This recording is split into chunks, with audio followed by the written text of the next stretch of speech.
Unboxing and testing this microneedling pen. The brand is called Uryouth. Structure of the video: 1. Options for treating hair loss. 2. Microneedling. 3. What does ANDROGENIC say about microneedling? Unboxing. My own treatment so far is point number 5. And then I will also test it maybe on my skin here. Androgenic alopecia, or pattern hair loss, is a hair loss condition that primarily affects the top and front of the scalp. In male pattern hair loss, MPHL, the hair loss typically presents itself as either a receding front hairline, loss of hair on the crown, or of the scalp, on the crown of the scalp. So either here or here, or a combination of both. Female pattern hair loss, FPHL, typically presents a diffuse thinning of the hair across the entire scalp. There is also a different condition called alopecia areata, where hair falls randomly out.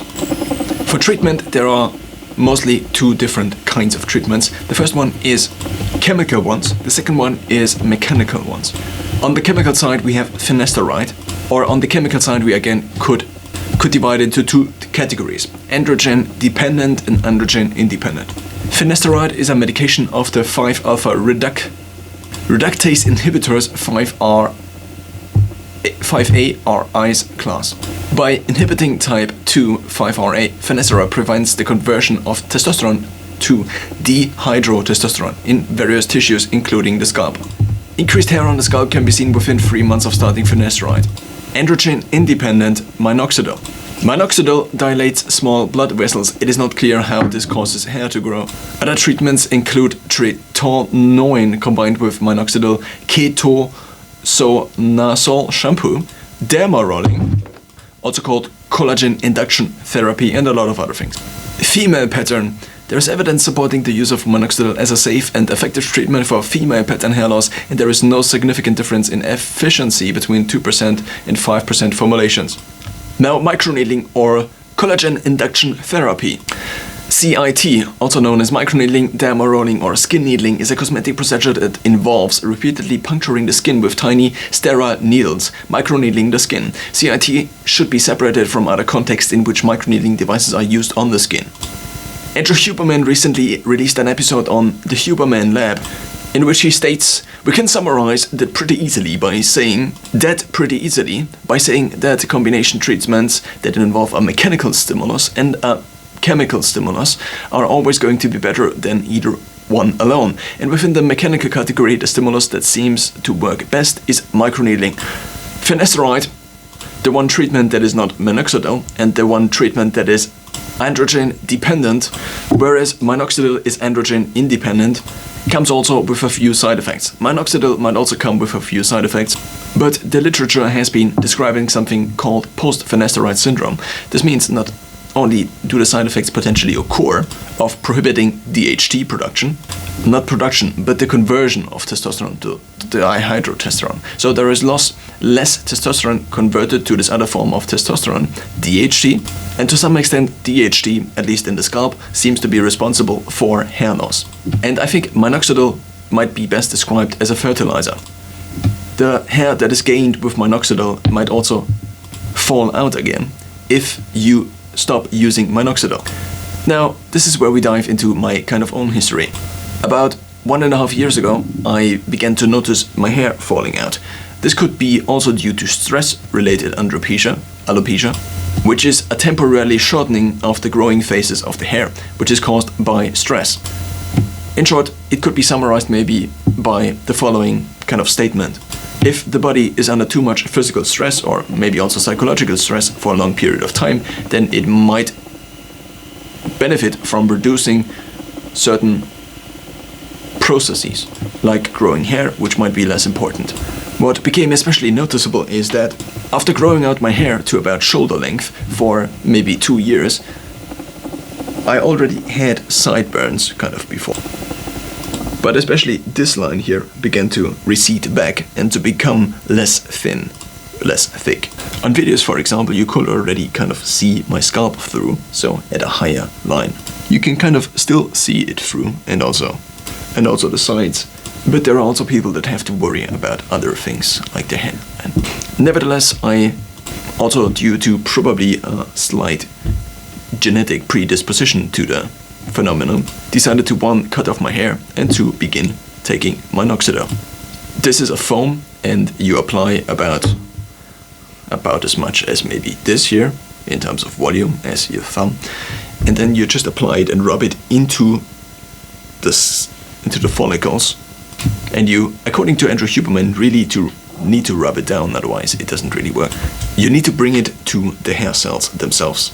And what you can see in terms of my hair now might be a combination of maybe a recession to the mean, not a recession, but a regression to the mean. So maybe it was more stress-related hair loss. There is also a theory going around that if there is more stress on the hair, mechanical stress, if you have, for example, hairstyles where you tie your hair very tightly back, then this also might increase the likelihood of the hair actually falling out or altering the shading and the growth phase. So there are 2 phases, the growth phase and the shedding phase.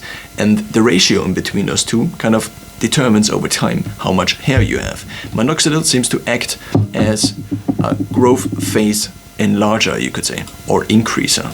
There are also a few other channels on YouTube, for example, already talking about this. More Plates, More Dates. Derek already made a video a few years ago about this. And what he recommended using was a combination of minoxidil combined with microneedling. Now, there are a few different microneedling devices out there. This here is the most common type, or the cheapest. The needles are attached to a roll, and then you roll it on your skin. What was mentioned as a kind of side effect of this rolling on your skin and these needles being placed like this is that it potentially cuts off hair, or it cuts off hair that otherwise would have been there. So while it potentially increases the theoretical hair density, practically it cuts off a lot of hair, which does not have a long-term impact, but in the short term you just have less hair, potentially. There are also automated devices that are kind of like a brick, and then you just move them on your scalp. This is the one Derek from Plates, More Dates recommended, but I didn't pursue this further because this device called the Derminator or something like this was about 250 euros, and so it wasn't really worth researching any further. Until the topic recently came up again because Andrew Huberman posted this episode, but also because somebody else who tries rejuvenation, or rejuvenation as kind of a sport also, Brian Johnson, recently showed his kind of routine where he has a pen that he then has on his head. So I looked up these Derma pens, which seem also to be automated and not be these rollers, and I found the one I already showed in the beginning of the video, and conveniently it also came as of today. It's an electric Derma pen with an LCD screen. It probably came from China. It cost 52 euros, I think, and now we will unpack the whole thing. Obviously it's already 8 minutes into the video, but I figured I might as well explain why I bought this and not just use... I mean, you probably have your own reasoning. So we have an electrical Derma pen. The pen itself looks like this. It came in a very nice black, even though I didn't find initially a black one. It also comes with a USB charging cable, but on the side of the Derma pen, we do have, I think, a 2.5mm or 1.5mm kind of headphone jack, as you might see. So this probably then just goes into the Derma pen. Now, in the box we otherwise find 2 already of these heads, but additionally it came with, I think, I don't know the exact number, but it's a lot. So it came with a lot of additional of these microneedling heads. 2 packs to be exact, and each includes 10 pieces. So in total we have 22 pieces. And this, by the way, seems to be the company logo, Uryouth. In terms of the needle depth, that is basically puncturing your skin, Andrew Huberman recommended 2mm, so he had an Amazon link on his YouTube video, in which then in return gives you the Amazon page with the search microneedling 2mm or Derma pen 2mm. This also comes with a charging adapter, very convenient, and then the pen itself. So the pen itself therefore is an electronic device. It is also black, which I already mentioned and which I like. Then in here, in the back, we have the charging port, and we just plug this cable in, and then we can also charge it on the go. So if you are traveling around the world, you might be able to carry your Derma pen with you. In terms of how often would you use this? I just searched up possible frequencies. Dr. Penn Australia says, to start with, we suggest microneedling your scalp once a week for the first month, then twice a week in the second month. After that, you can move back down to microneedling your scalp once a month to maintain your results. On wellaholic.com we find how often to microneedle for hair loss. Clinical studies show that microneedling once every 1 to 3 weeks helps to regrow hair. However, these frequencies are the only ones that have been studied. Since I didn't listen to the Huberman episode yet, and I also couldn't find it in the transcript, I don't know the frequency that he recommends. So the pen itself has this adaptive thing here, which allows you basically to screw this portion here out and in. And as you screw this out and in, I assume the needles also go out and in, because there seems to be a kind of mechanism that actually does allow this. Then we also have the on and off button, I assume, and now it is already working.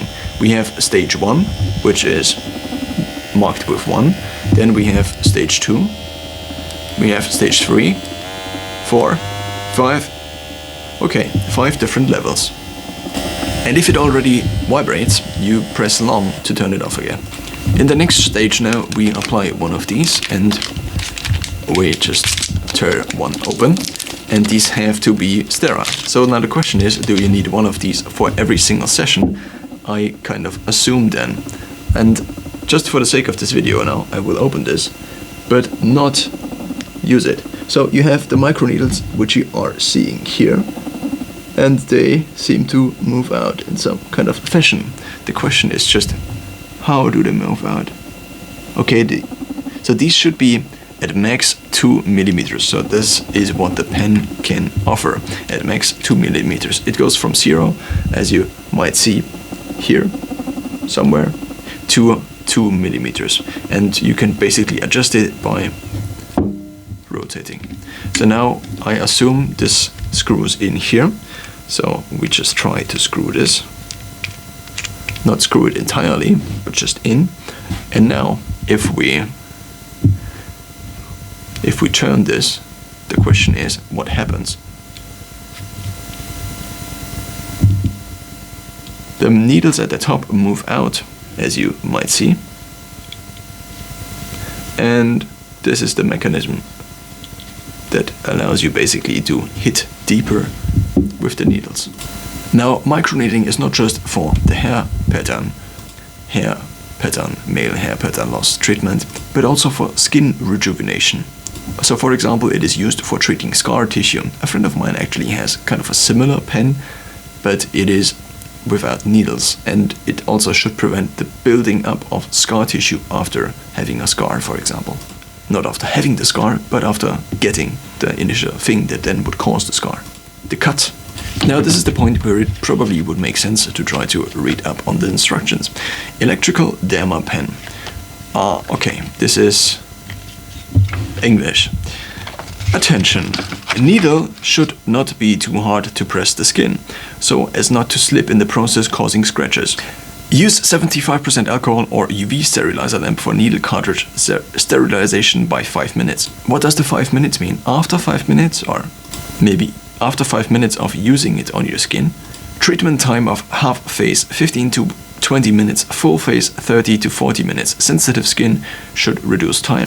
7 to 15 days treatment time, total 6 times. But this is mostly for the treatment of skin. Treatment finished, the skin slightly red, then applicated facial mask can be alleviated. What facial mask? The instrument should be thoroughly cleaned after treatment finished, under the guidance of professionals. Pregnant women, hemorrhagic disease, immune defects, heart, liver and kidney dysfunction, allergies, severe cardiac cannot be done. Prohibit the use of equipment. Do not put in high temperature, dust or humidity. Do not repair, disassemble or alter the controller. Do not touch the device or detach the power cords with wet hands. Do not use cable which has cracked or scars. Unplug it from the AC outlet if do not use. Performance. The device should through cosmetic products with microneedling guided between and retracted. The weight is 92.4 grams and it's 156 by 25 millimeters in diameter. The installing of the needle cartridge is already done. The long press and the short presses we also already covered. There are 5 different stages. General maintenance. Keep it with its power off. Wipe its surface out with a cloth. Keep it away from direct sunlight or temperature. That's as far as the instruction go. So in total now, it means that I think I will try it now. So I will maybe use, so here we find basically this arrow, and at this arrow let's just point it at maybe 0.2 millimeters.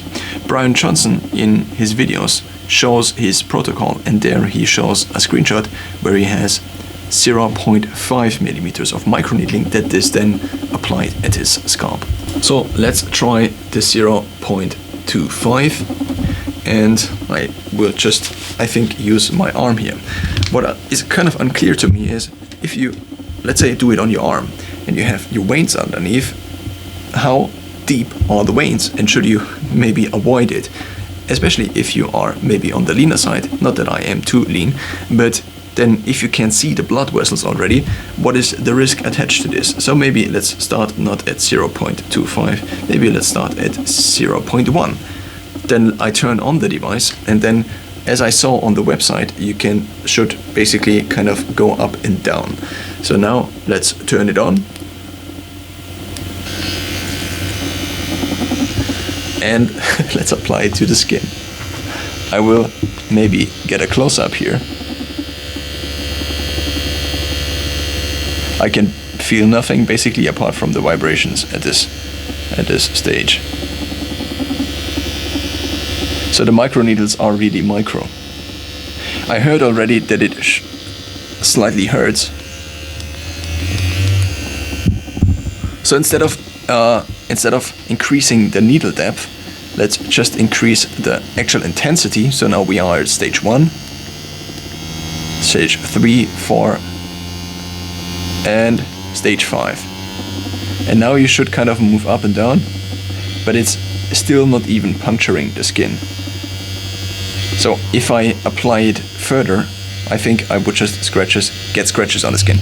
So I turn it again to 0, not 0 but 1, and now I increase the needle depth by maybe, let's just say, to 0.4, and let's try this again.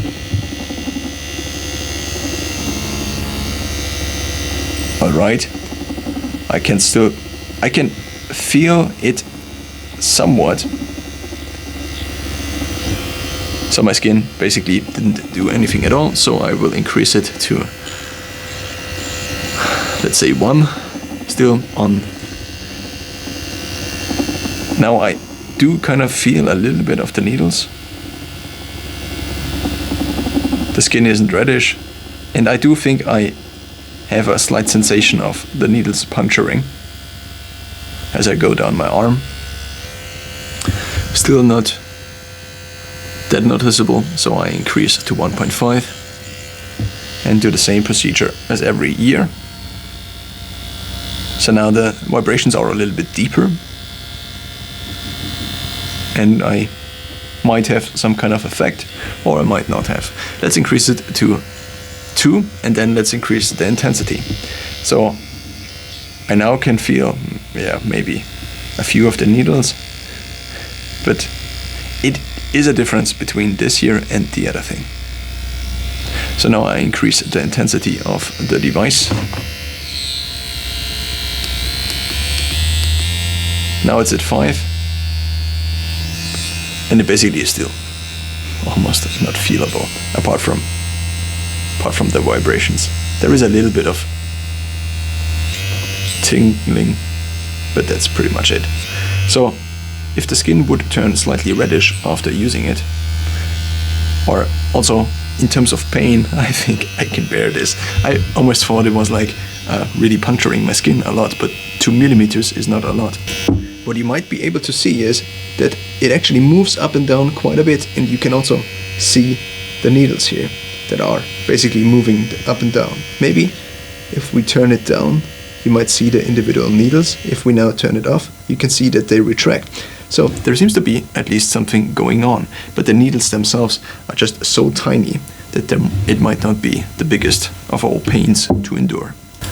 Something also has to be mentioned, that treatment of this has to be kind of probably a good experience for customers to actually return. So not only with the actual results, but then also with the experience or the memory of the last time. So if a device like this would be too torturous, then there might be not that much money to be made with these devices. But I don't know about this, it's just an assumption. So now we again try maybe 0.5 millimeter, and I will try to use it up here, which is then the actual thing I probably might do.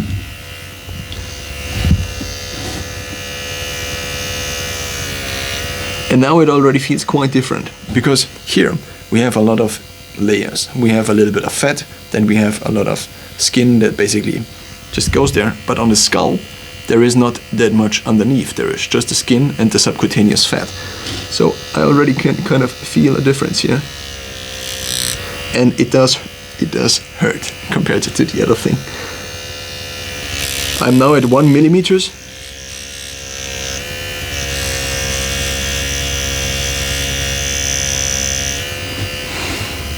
And this was stage 1. So now it's 2 millimeters, and let's try it again, and then I might increase the intensity up to the maximum intensity. And again, you can kind of see actually the needles, which is quite nice that my camera is able to capture it. So now here, it is now definitely an effect. It is like,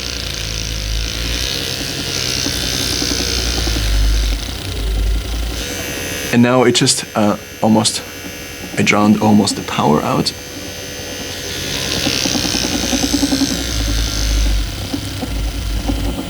And now it's off, basically. So it's level 1, this seems to be what is happening. Let's try the maximum level, but also the maximum depth. And now it's kind of like sandpapering your skin. So can you see a difference? I don't really know. The skin will probably turn slightly reddish, and I will also have to read up on how long to be at one place with this pen. And another question is, can you reuse this whole thing if you then disinfect it? Dr. Pen again states, microneedling cartridges are single use only. Dermapen World states, do not use the needle cartridge more than once.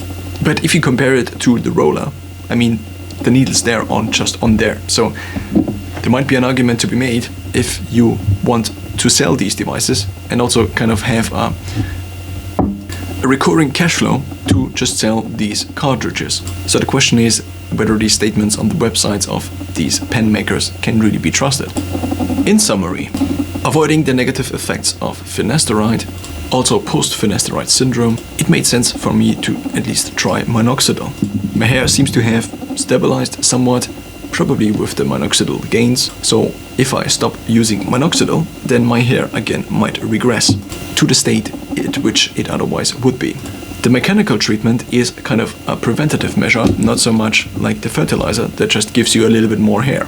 It seems that I do not have to use this all the time, but more like every week, every 2 weeks, every 3 weeks. Another question is how long it takes.